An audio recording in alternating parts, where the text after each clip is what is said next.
Most of you here are aware that I come up with weird titles for my lessons from time to time, but I cannot take credit for this title, which sounds weird enough, because it comes directly from Psalm 69. We're going to read it this time. In Psalm 69, beginning with verse 8, David is supposedly the one that did this psalm. It's attributed to him. He says, I have become estranged from my brothers and an alien to my mother's sons. For zeal for your house has consumed me, and the reproaches of those who reproach you have fallen on me. When I wept in my soul with fasting, it became my reproach. When I made sackcloth my clothing, I became a byword to them. Those who sit in the gate talk about me, and I am the song of the drunkards. Now, as many times as I've read through the Bible, that last phrase just hit me last week. I was thinking about the lesson I'm going to be doing, and it fit as good a title as any for what we're going to be talking about this morning. Verse 9 definitely refers to Jesus. It's repeated in the New Testament as referring to Jesus Christ, our Messiah. It's quite likely that these other verses apply to him directly too, and if only indirectly, we know that certainly Jesus fit that. The people made fun of him, they reviled him, they mistreated him, and that's what these verses are talking about. Most of us are aware that drunkards often say foolish and obscene things. We don't really expect wisdom to come from the mouth of drunkards, and neither did David when he wrote this. At the recent Emmy Awards show, my point is proved. Though I can't say this person was drunk or on drugs, quite a few people at those get-togethers are. I didn't see the Emmy show. I'm not really interested in who got the Emmys. But I was reading Newsweek this last week and came across this, and I'm sure it's going to be as shocking to you as it was to me.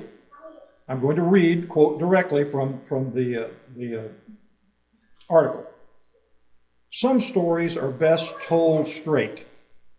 On September 8th, Kathy Griffin, a bawdy, foul-mouthed comedian, again, that's the words of the article, accepted an Emmy Award for her reality show, My Life on the D-List.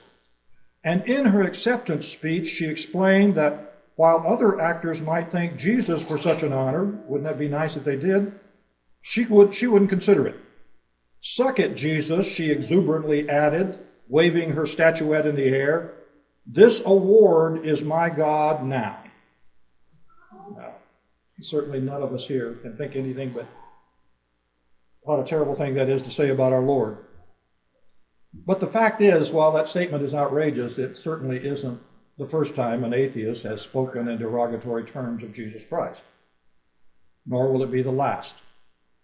And nor is it the worst thing I've heard about Jesus Christ, and I'm going to suggest to you, nor is it the worst thing you've heard about our Lord. But this lesson this morning isn't to Kathy Miller and her likes. They wouldn't even deign to walk into our building to hear. Probably if we went into theirs, they wouldn't listen. But rather our lesson today is for people, you and I, who would never, ever dream of saying such things.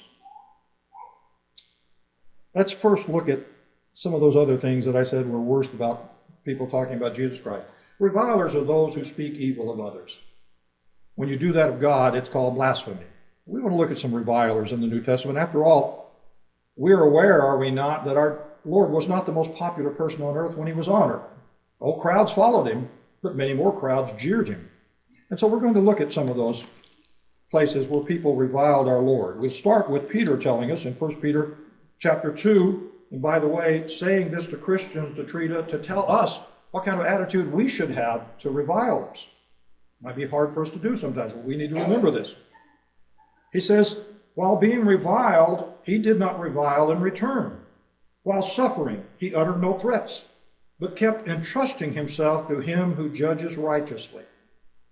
And so, however disgusted we are with how some people speak of our Lord, we've got to remember our Lord and be like him in these things, and not repay evil for evil to such people. Let's look at some of the things people said about Jesus while he was on earth. In Matthew chapter 12, Jesus, as he went about doing all the time good things for people, in this case, there was a demon-possessed man who was blind and was brought to Jesus, and he healed him, so that the mute man spoke and saw. What a wonderful thing that was. And of course, that's not an isolated case. Jesus did this all the time. He was always, as Isaiah tells us in his prophecy about him, binding up the brokenhearted, healing the sick. And all the crowds were amazed, and they were saying, can this be the son of David? That would be the Messiah. They weren't quite sure, but the miracle seemed to imply to them that he was. But what about the leaders of the Jews? I mean, those learned men, the Pharisees, the scribes, who should have known the law better than anybody, and therefore should have been able to read about all the prophecies about the coming Messiah and said, indeed, this has to be him. Here's what they had to say. But when the Pharisees heard this, they said, this man cast out demons only by Beelzebul, the ruler of the demons. They got at their nastiest every time they saw people following Christ. If the crowds were amazed at Christ and following, they got disgusted. They got jealous, envious. And so then they would have to say something to try to get rid of this power, this influence he had over the people. Can you imagine such a statement? I'm sure probably you were more shocked for the statement of Kathy Griffin than you were with this, but believe me, this is worse. This is somebody that watched a true miracle, and a miracle of good, which is what Jesus did. And they said this good thing that Jesus did for this poor person was really only by the power of Satan. Jesus goes on to say, of course, how foolish that is. If Satan's kingdom is divided against himself, he couldn't stand. Satan doesn't go about doing good, he goes about doing evil. The demon-possessed man had been touched by Satan, and Jesus cured him of that. The people who can say and see with their own eyes a good work of God and say it's done by Satan, there's something really deeply dark and evil about their hearts. Of course, they succeeded over time of finally turning many people against Jesus and sneaking around in the dark, which they were afraid of some of the crowds might get upset, and taking Jesus with a mob and taking him to a mock trial that they gave. And in Matthew chapter 26, we read about some of the wonderful justice that they bestowed on Jesus. After the chief priest adjured Jesus to tell us who you are, and Jesus said basically what he is, the Son of God, we read in verse 67, then they spat in his face and beat him with their fist, and others slapped him and said, prophesy to us, you Christ. Who is the one who hit you? Have you seen that little phrase that's going around from time to time? I see it where it says, Christ is not a cuss word. I think that's a wonderful thing, because you just hear people using the Lord's name all the time, but not in any kind of good way. That's what these people were using it like it's a cuss word. These men supposedly believed in some Messiah to come, that Christ is Messiah. But prophesy to us, you Christ, as if that was a dirty word. Later, they hand him over to the Romans, and he fares no better at the hands of the Romans. But the one thing we can say about the Romans is they didn't believe in God or Jesus Christ in the first place. These others claimed to believe in the God that sent his son to this earth.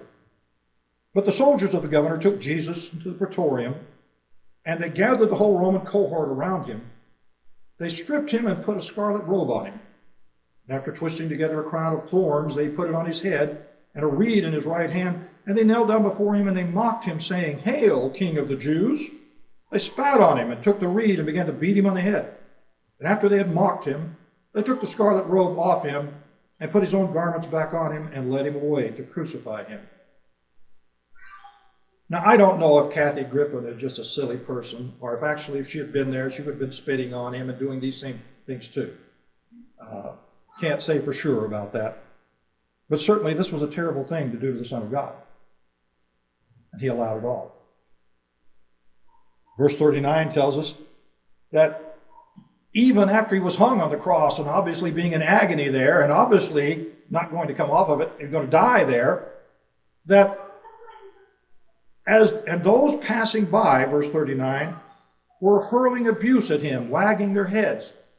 Now, many of these people had come there to see the spectacle, but it sounds like that Matthew is telling us that people that were just walking along the road looked up and all they could think of to do was make fun of our Lord. And there seems to be such hatred in this. I can tell you this, dear brethren, we can find this out for ourselves if we have the courage. People